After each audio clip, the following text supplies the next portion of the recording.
Hello everyone, this is Nidhi and welcome back to my channel all about law. आज का जो हमारा topic है it is very common yet it is very important. तो उस topic को start करने से पहले हम एक एग्जाम्पल से स्टार्ट करते हैं।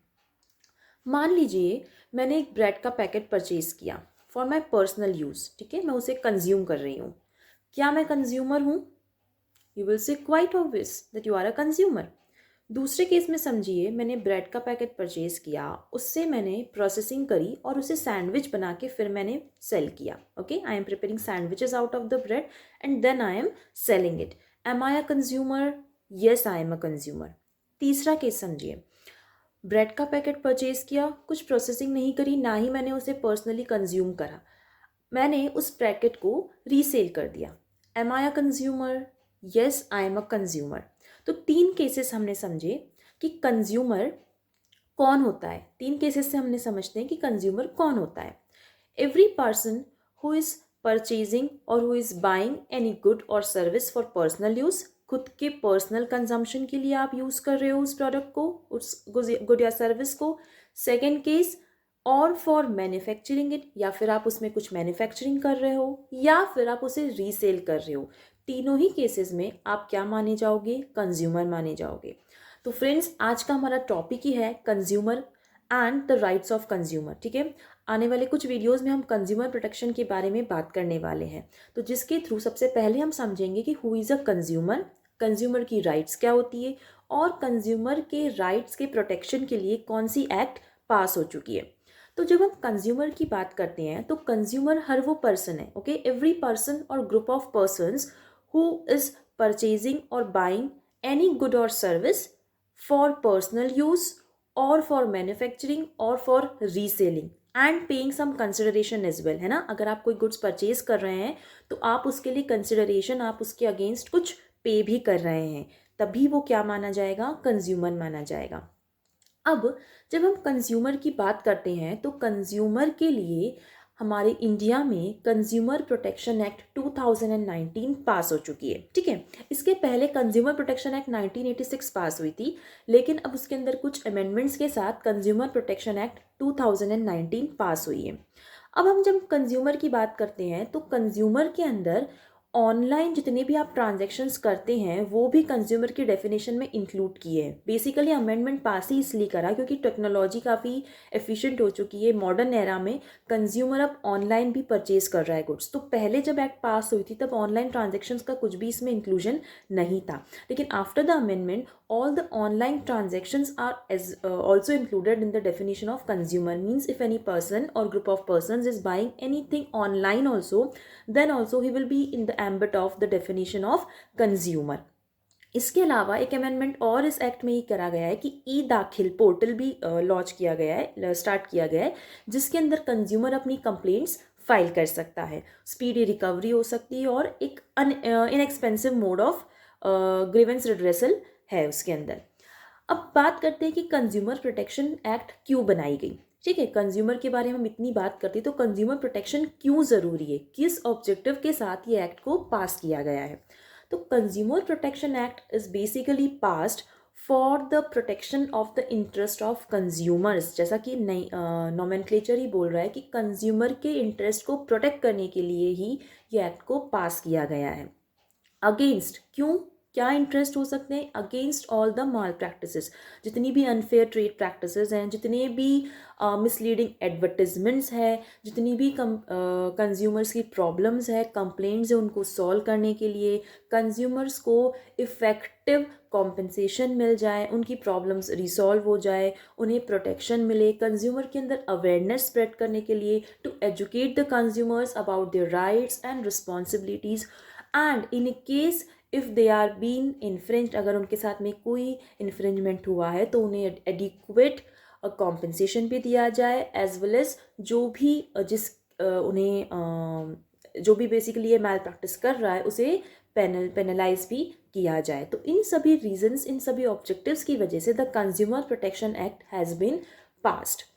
अब हम बात करते हैं कि जब हम कंज्यूमर की बात कर रहे हैं तो कंज्यूमर की डेफिनेशन क्या है बेसिकली। तो क्या हम उसके ऊपर स्विच करें? ओके, उस डेफिनेशन के साथ ही हम कंज्यूमर के राइट्स के बारे में भी डिस्कस करने वाले। तो चलिए देखते हैं कि कंज्यूमर की राइट्स क्या है और क्या डेफिनेशन कंज्यूमर की बेसिकली इस एक्ट के अंदर दी गई है। तो चलिए देखते हैं कंज्यूमर की मीनिंग के बारे में। तो कंज्यूमर का जो मीनिंग है वो वेरी इजी है। कंज्यूमर इज एवरी इंडिविजुअल और group of individuals who is purchasing goods and services for their own personal use and for the purpose of manufacturing और रीसेल। यहाँ पर मैं फिर हाईलाइट करती हूँ कि गुड्स के साथ साथ सर्विसेज भी इसमें इंक्लूडेड है। इन केस सर्विसेज में क्या आता है? टेलीकम्युनिकेशन, बैंकिंग, फाइनेंस, किसी भी टाइप की अगर आप सर्विस अवेल कर रहे हैं तो वो भी कंज्यूमर की डेफिनेशन में आएगा। मतलब सिर्फ और सिर्फ टैंजिबल ऑब्जेक्ट्स अगर आप परचेज कर रहे हैं तो आप कंज्यूमर है, ऐसा बिल्कुल भी नहीं है। अगर आप कोई सर्विस भी अवेल कर रहे हैं और उसके अंदर भी अगर आपको कोई माल प्रैक्टिस या आपके साथ इन्फ्रिंजमेंट होता है तो आप उसके अगेंस्ट भी कंप्लेंट फाइल कर सकते हैं। अब अगर हम डेफिनेशन की बात करें कंज्यूमर की, तो कंज्यूमर प्रोटेक्शन एक्ट 2019 में under the section 2 subsection 7 consumer is defined as any person who buys goods or service in exchange for consideration and utilizes such goods and services for personal use and for the purpose of resale or commercial use। मतलब आप resale भी अगर करते हैं तो भी आप consumer हैं। अब इम्पॉर्टेंट यहाँ पर ये भी है कि पर्सन भी कंज्यूमर हो सकता है, ग्रुप ऑफ पर्सन्स भी कंज्यूमर हो सकता है। एक कंपनी भी कंज्यूमर हो सकती है, एक ऑर्गेनाइजेशन भी कंज्यूमर हो सकती है, एक लिविंग ह्यूमन बीइंग ही कंज्यूमर हो सकता है। ये सभी कंज्यूमर की डेफिनेशन के अंदर इंक्लूडेड हैं and it also includes all the e commerce transactions as well. Okay, अब मैंने जैसे आपको बताया था कि कंज्यूमर की राइट्स के बारे में हम बात करने वाले हैं आज के वीडियो में। There are basically 6 essential rights of consumers which are included in the Consumer Protection Act. सबसे पहली राइट है right against protection from the marketing of goods and services as hazardous and detrimental to life and property. Right to safety सबसे पहली right है। सबसे पहली right कौन सी है कंज्यूमर्स की? Right to safety. इसका मतलब ये हुआ कि कंज्यूमर्स को प्रोटेक्शन मिलनी चाहिए against all those goods and services that are hazardous and detrimental. Hazardous and detrimental मतलब that are harmful for the life and property of the consumer. इसके अंदर सारी की सारी medicine, pharmaceutical industries, explosive items, ये सब इंक्लूड होते हैं। ठीक है, तो इनके अगेंस्ट सेफ्टी हर कंज्यूमर को मिलना उसका राइट है।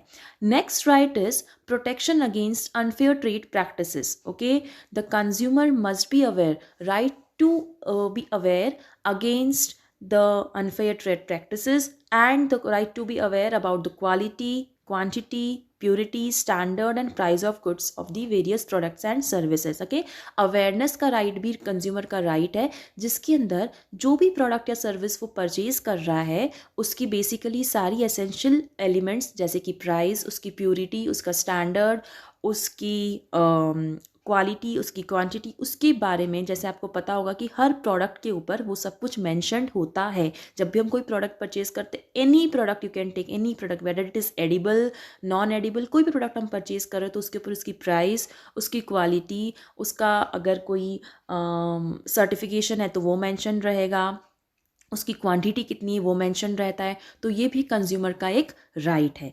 तीसरे राइट के ऊपर हम स्विच करें तो right of the consumer to have access to variety of goods and services okay at competitive prices. क्या हमारे पास कोई भी प्रोडक्ट हम परचेज करने जा रहे हैं, मान लीजिए आप एक पेन परचेज करने जा रहे हैं तो हमारे पास n नंबर ऑफ ऑप्शन है, हम वो पेन परचेज कर सकते हैं।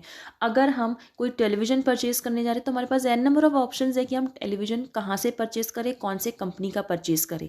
तो बेसिकली मोनोपोली को प्रिवेंट करने के लिए, मोनोपोलिस्टिक कॉम्पिटिशन रहे कंट्री में, इसीलिए ये राइट बनाया गया है कि एक कंज्यूमर के पास अगर उसे कोई भी प्रोडक्ट परचेज करना है तो उसके पास प्लेथोरा ऑफ ऑप्शंस हो जिसमें से वो सिलेक्ट कर सके कि वो कौन सा बेसिकली प्रोडक्ट परचेज करे, कौन से ब्रांड का परचेज करे, किस क्वालिटी का परचेज करे और सबकी प्राइजेस भी अलग अलग हो। तो 3 राइट्स हमने डिस्कस करे। नेक्स्ट राइट पे मूव ऑन करते हैं। नेक्स्ट राइट है कंज्यूमर की राइट टू सीक रिड्रेसल।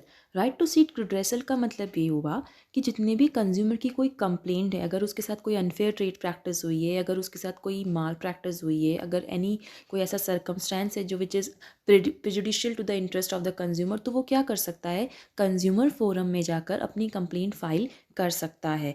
तो उसकी कंप्लेंट का इफेक्टिव रिड्रेसल हो, उसे इफेक्टिव कॉम्पनसेशन मिले, उसकी जो भी कंप्लेन है वो प्रॉपरली सुनी जाए, ठीक है। जो भी पेनल्टी इम्पोज होनी चाहिए वो इम्पोज हो, जो भी इफ़ेक्टिव रेमेडी हो वो उसके साथ में की जाए। तो ये भी एक कंज्यूमर का राइट है। नेक्स्ट राइट है right to receive adequate compensation और consideration from respective consumer forum in case they have been wrong by the seller. जैसे कि मैंने बताया कि उन्हें इफेक्टिव कॉम्पनसेशन भी मिलना चाहिए। एक राइट तो क्या हो गया कि उन्हें कंज्यूमर फोरम में जाके वो कंप्लेंट फाइल कर सके। दूसरी उनकी राइट क्या है, कंज्यूमर की हमारी राइट क्या है कि अगर हमारे साथ में कोई भी मैल प्रैक्टिस हुई है, अनफेयर ट्रेड प्रैक्टिस हुए, तो हमें इफेक्टिव या तो उस गुड का रिप्लेसमेंट मिले या फिर हमें उसके अगेंस्ट कॉम्पनसेशन मिले। जो भी राइट रेमेडी हो वो उसके अगेंस्ट एक्सरसाइज हो।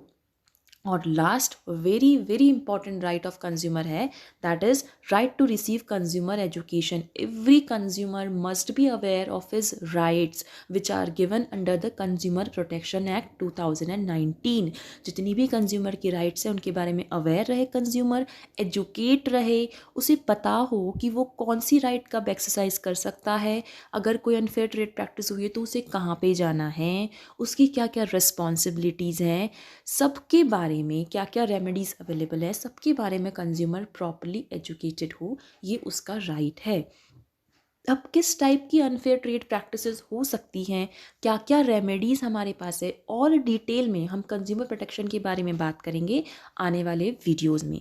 तो till then keep watching and do subscribe my channel, and in case of any feedback और comments please give me the same. Okay, till then, thank you and have a nice day.